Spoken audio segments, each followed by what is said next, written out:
Ah ouais, les oiseaux ils se sont fait plaisir quoi. Pendant que le Kangoo était immobile, ils l'ont bien pourri.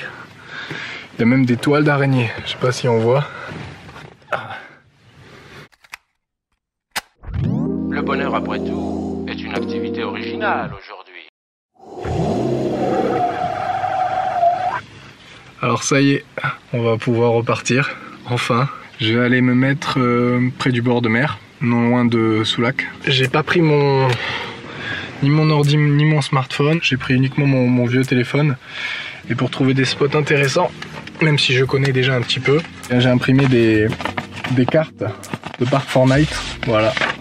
Faut toujours prévoir plus d'un spot, au moins 2-3. Et après, bien sûr, rien ne t'empêche d'en découvrir d'autres qui sont pas indiqués là par toi-même. Mais avant d'aller me poser, le but ça va être vraiment de faire les courses pour au moins une semaine complète d'autonomie en eau, en nourriture, en tout. Et surtout de changer un petit peu mes modes de consommation et de produits. Je vais partir plus sur des produits comme savon d'Alep, savon de Marseille et bicarbonate et vinaigre. Donc voilà, je vais découvrir un petit peu tous ces nouveaux produits et puis on va voir ce que ça donne. C'est parti. Opération Ninja. Je sais même plus où sont les pédales.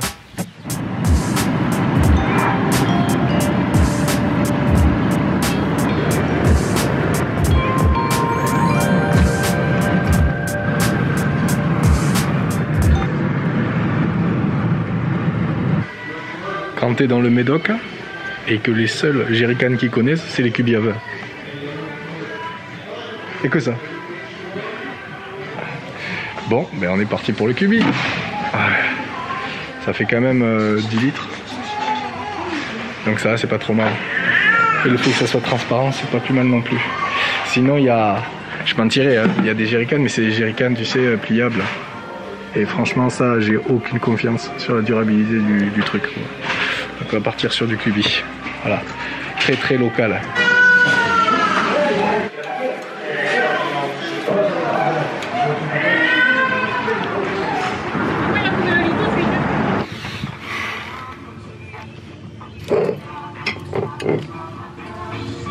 Ah, c'est bien ça.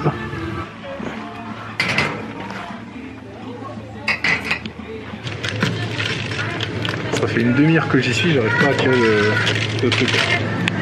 Il n'y a rien qui tombe. Faut le secouer comme je sais pas quoi. Du coup j'ai que ça quoi. Moi, je vais essayer de trouver du couscous dans un emballage en carton, tant pis.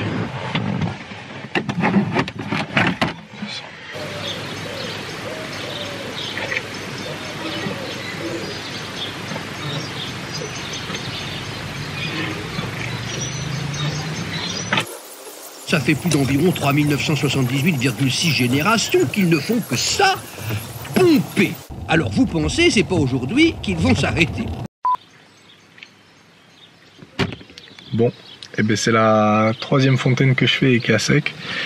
Je vais essayer d'en trouver une avant ce soir, mais là le soleil commence à tomber assez vite. Donc je vais voir, peut-être que je trouverai demain près d'un stade de foot ou quoi.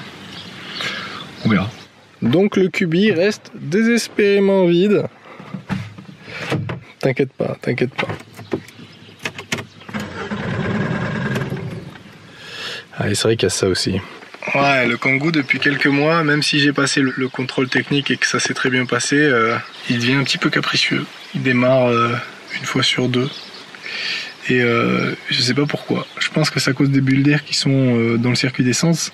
Parce que dès que je bouge un petit peu la voiture, ça part direct. Donc bon, ben on va remuer la voiture. Donc j'ai toujours l'air un peu débile quand je le fais quoi. Voilà, juste ça, ça suffit. Et là, regarde, je reprends. Et ça marche pas. Aujourd'hui, je veux parler de l'échec et la déception. C'est pas grave. Hop.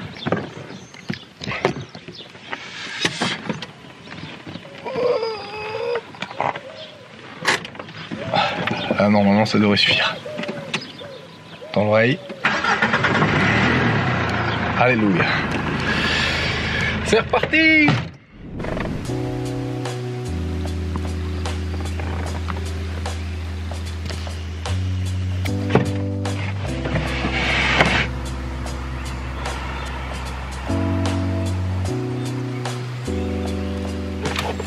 Bon, c'est pas du rouge, mais c'est pas grave, on fera avec.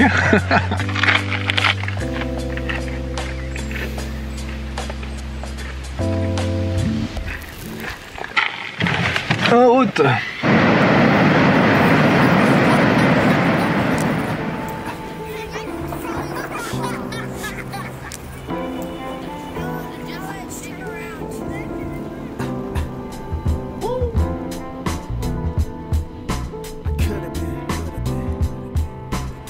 Pour le bonheur aujourd'hui, c'est comme pour le crime de droit commun. N'avouez jamais. Celui-ci d'ailleurs dure depuis plus de 20 ans. Et je crois que quand même je le voudrais, je ne pourrais pas m'en passer.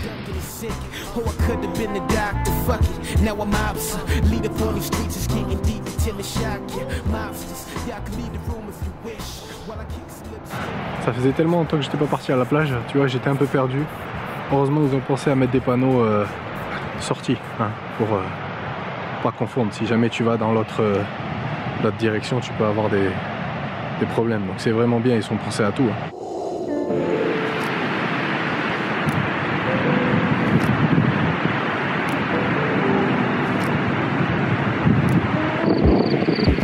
Bon, la nuit est tombée, mais je vais essayer de te montrer rapidement ce que j'ai pris pour mon ravitaillement de la semaine. J'avais 2 challenges, c'était de 1, avoir de quoi me ravitailler pour toute la semaine. Donc il fallait que ça dure et en ce moment il fait super chaud, donc j'ai pas pu prendre trop de trucs frais ou qui risquent gros avec la chaleur. Et le deuxième challenge, c'était qu'il fallait que je prenne le moins de plastique possible. Et là je sais pas pourquoi je me suis lancé là-dedans, c'était vraiment hyper dur. Si on compte que la nourriture, j'en ai eu pour 25 €. Je vais te montrer un petit peu ce que j'ai réussi à me dégoûter. Au menu pour cette semaine, nous avons des bocaux avec quoi? Voilà, ratatouille. Moi de toute façon dès qu'il y a des aubergines je suis ok. Je pense que la vie sans les aubergines ça serait une erreur. Voilà, encore des aubergines, des boîtes de conserve pour que ça se garde bien et pour éviter le plastique. Courgettes, je continue sur les boîtes de conserve. Haricots rouges pour avoir un petit peu au moins de protéines végétales. Haricots rouges encore. Et ensuite on passe à quoi? On passe aux bocaux que j'ai pris. Je me suis pris des petites sauces pour agrémenter. Sauce curry, lait de coco. Encore des bocaux d'haricots rouges. Là j'ai pris les deux pour savoir lequel était le meilleur en fait, entre les haricots rouges en bocaux ou en conserve. Ah oui, j'ai galéré pour essayer de me trouver du sucre pour mes boissons chaudes le matin. Et là c'est le seul truc que j'ai trouvé qui avait pas de plastique. Tout en camon. Non, tout en carton. Les fameux bocaux dont je t'ai parlé pour le vrac. Made in Italy. Moi que je vais mettre des pâtes là-dedans. J'aime bien ces bocaux parce qu'ils sont carrés en fait. Donc ça va, ils vont pas rouler tout le temps. Je vais pouvoir les caler plus facilement je pense.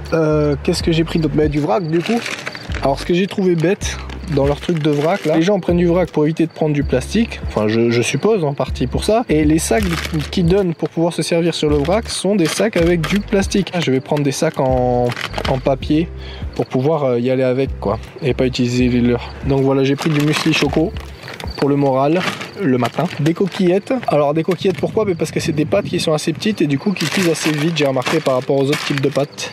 De la semoule, alors là c'est très pratique, j'en consomme pas mal aussi en randonnée parce que des fois t'as même pas besoin de faire bouillir l'eau en fait, tu peux directement mettre dans l'eau et puis consommer comme ça avec des fois sucré ou salé comme t'as envie.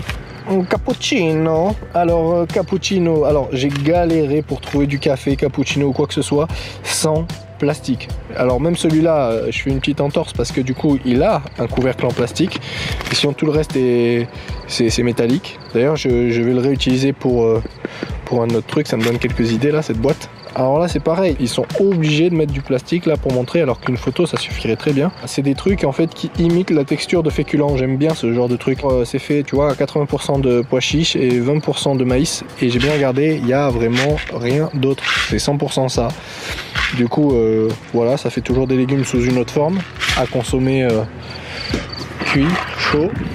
Voilà, sur le même principe, voilà, ils ont fait des trucs qui imitent en fait la texture des pâtes et qui en fait sont des pois cassés et des courgettes. C'est vachement bon, moi j'aime bien en tout cas. Là même avec des lentilles corail. Alors je suis déçu parce que j'ai pas trouvé du tout de lentilles corail dans ce magasin qui était pourtant grand. Elles cuisent vachement rapidement donc t'as pas besoin de consommer beaucoup de gaz pour en manger. Donc mon défi 100% sans plastique, je l'ai pas complètement réussi. Mais je suis content parce qu'il va y avoir quand même beaucoup moins de plastique que d'habitude dans ma poubelle. Moi je m'alimente d'ordinaire dans des magasins, c'est comme ça que je fais depuis que je suis tout petit. Donc là j'essaie de changer progressivement mes habitudes, mais on va y aller étape par étape. Là j'essaie juste de changer ma consommation à l'intérieur d'un magasin, et puis après je passerai directement dans les marchés, et puis après directement au producteur. Mais c'est pas évident quand tu es nomade, parce que quand tu changes d'endroit, il faut retrouver l'heure et l'emplacement des marchés et retrouver l'emplacement des producteurs. Et je rappelle que je suis parti sans internet, donc c'est pas forcément simple, voilà. En tout cas j'espère que ça va réussir à me rassasier pour la semaine. Au pire ça me fera une petite diète qui me fera pas de mal, parce que pendant le confinement j'ai chopé le gros bip 19. Donc voilà, j'espère que ça va me guérir un petit peu.